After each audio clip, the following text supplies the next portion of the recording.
Good morning, hikers and friends. Big D here, continuing the Appalachian Trail preparation series.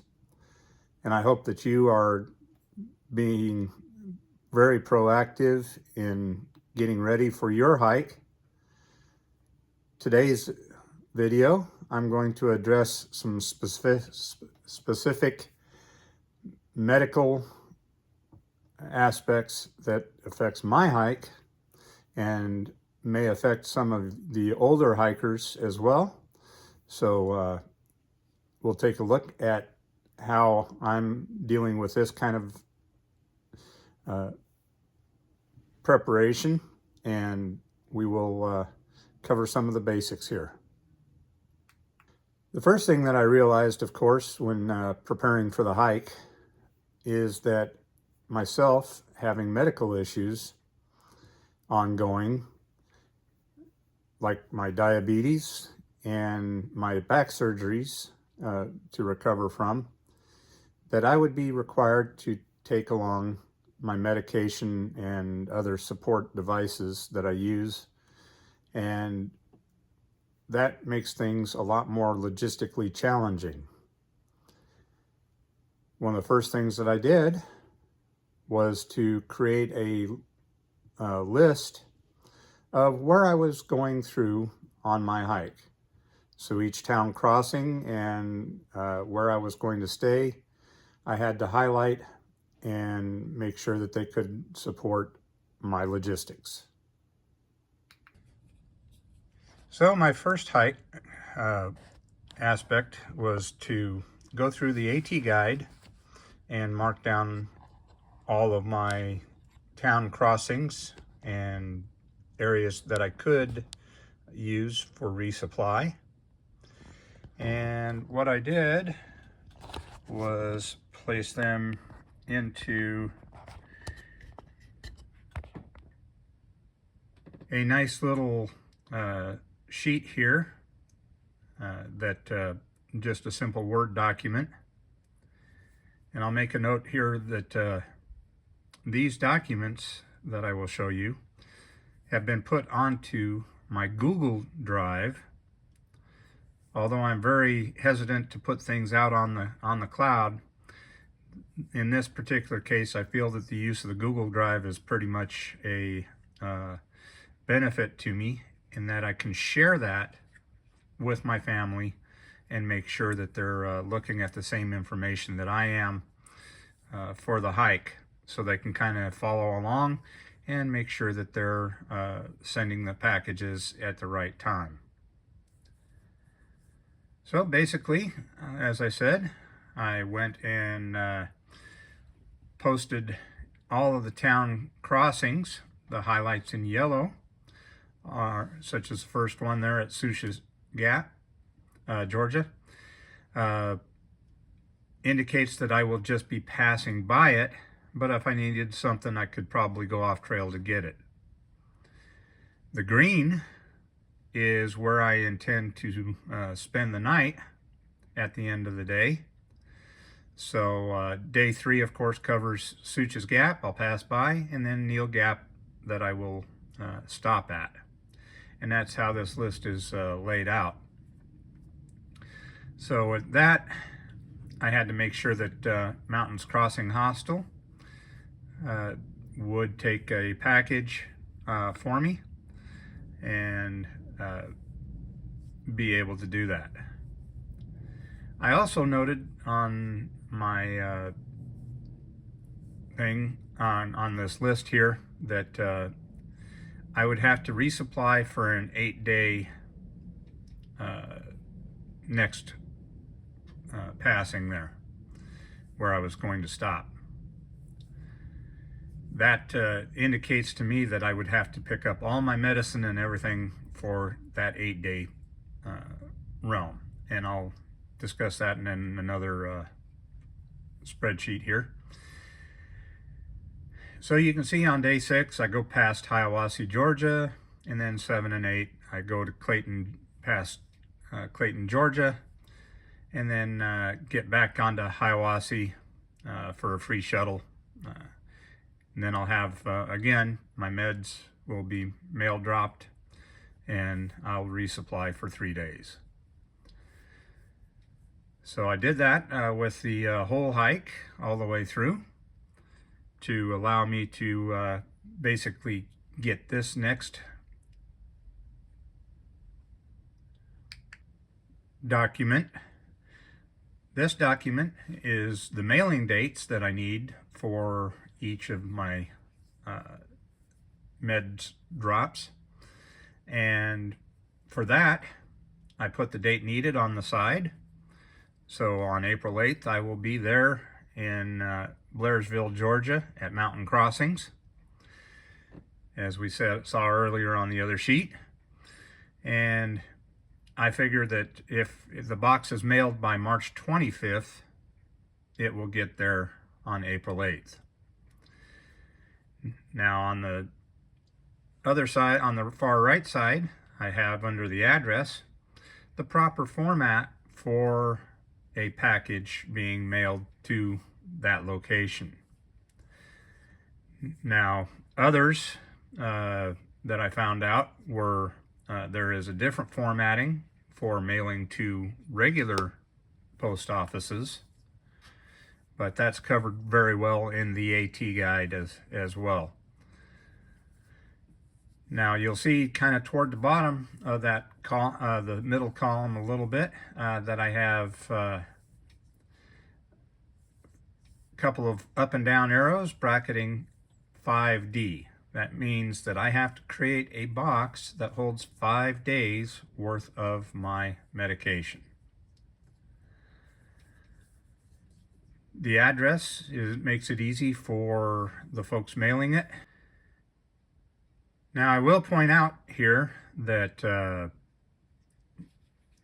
I did have a little bit of a hiccup in this listing of where I was going to mail everything, because I found out that U.S. Postal Service does not allow prescription medicine to be mailed from person to person. So that threw a big monkey wrench in what I was trying to do, as my meds requirements are going to definitely rely heavy on prescription medicine. They do, however, allow it to be sent from pharmacies or pharmacy mail order houses, which I find to be kind of double standard, but apparently it has something to do with holding back the drug trade a little bit. Since I am unable to get one of the local pharmacies to do this for me on a regular basis, I was left with a conundrum, which I did solve by contacting United Parcel Service. UPS, they will allow you to mail just about anything to yourself. So I was able to correct a lot of the addressing for these mail drops from what would have been a simple pickup point at a post office. I had to find outfitters or supply houses that would accept the mail. And that kind of thing makes it a little more difficult for you in that realm. All right. So for us, we have medications that will undoubtedly need to be carried, us older folks. And one of the things that I found problematic was that these medicines, 2 of them that I take, have to be refrigerated.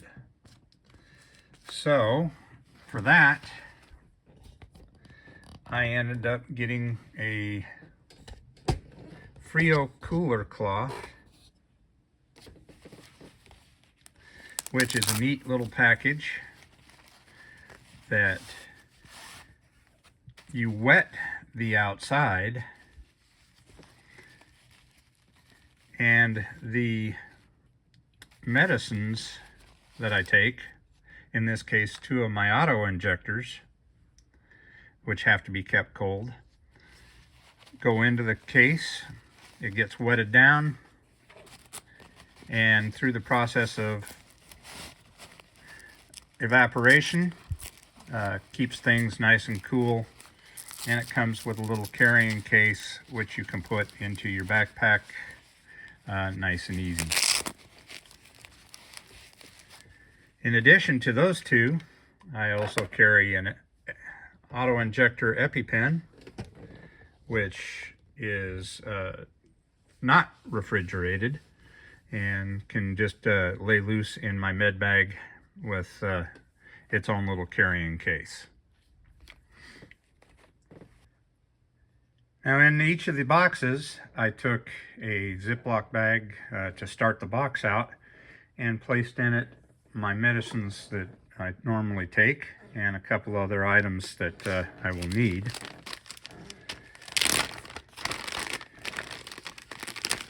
With that, this is a patch for my medical sensors. I will need several of those once every two weeks, and that makes things a little more difficult. But the patches help with the actual sensor staying on. Now, each of my pills that I have, I put into the case in its own little package per day. So I've got several of these. I also have little packages for those things that I'm going to need, which is the favorite vitamin I, ibuprofen, and my Tylenol, extra strength. And with that, I'm able to portion out each of my day's vitamins and each of my trips vitamins per day, or medicines per day.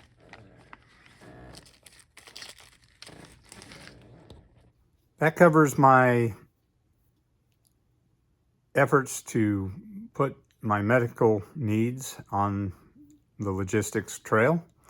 So hopefully you might have learned a couple of things and helpfully help you out. One final aspect to address on supplying medicine while you're on trail is, how do you get it? Now, of course, some areas do have active pharmacies like CVS or something like that, but they're kind of few and far between. So for a lot of us, that will require us to get the medicines before we leave. Myself, I obtain my medications and equipment through 3 different sources. One is an on-base pharmacy.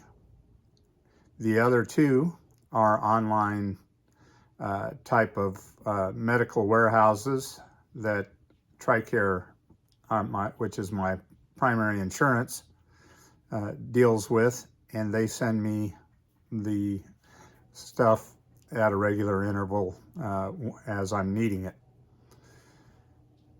Now, other folks, their insurance plans may differ a little bit, but a lot of them will follow the same general guidelines in that they allow for an exception when going on vacations. So my TRICARE insurance allows me to immediately issue both a immediate 90-day and a vacation 90-day supply. So I will have a 180-day supply that I will pull from my pharmacy before I leave. Now, my 2 online sources, I'm still in negotiation with as to getting them to do the same thing, and that may or may not happen. So if that fails to happen, I will have to have my wife and daughter receive those medications when they come in the mail, and then put them in the mailing boxes as appropriate. Now, there may be a bit of a time lag on that, so that may leave me kind of hurting out on trail. And I want to avoid that if possible. But I wanted to let you guys know that, explore your options. Talk to your insurance, talk to your pharmacies, and let them know that your situation is you will be unavailable and on trail for 6 months. You will not be able to always go to a local pharmacy or other things, especially during times like the 100-mile wilderness. You're going to be out of touch for like 10-day stretches. So talk with them, make sure that you are coordinating your medical supplies and needs, and hopefully they can work with you to the best of their ability. And those are some tips that I feel that a lot of folks don't address in their videos. So hopefully you've gained some knowledge from this and have at least a inkling of what you want to do or need to do prior to leaving. So if you've liked this video, please hit the like button and hit the subscribe buttons for more content. As I go along, I'll try to add some other things that others don't necessarily cover, or topics that are particular to our age group. And even the younger guys, some of them can benefit from it too. So with that, I encourage you, get out there and hike your own hike. Big D out.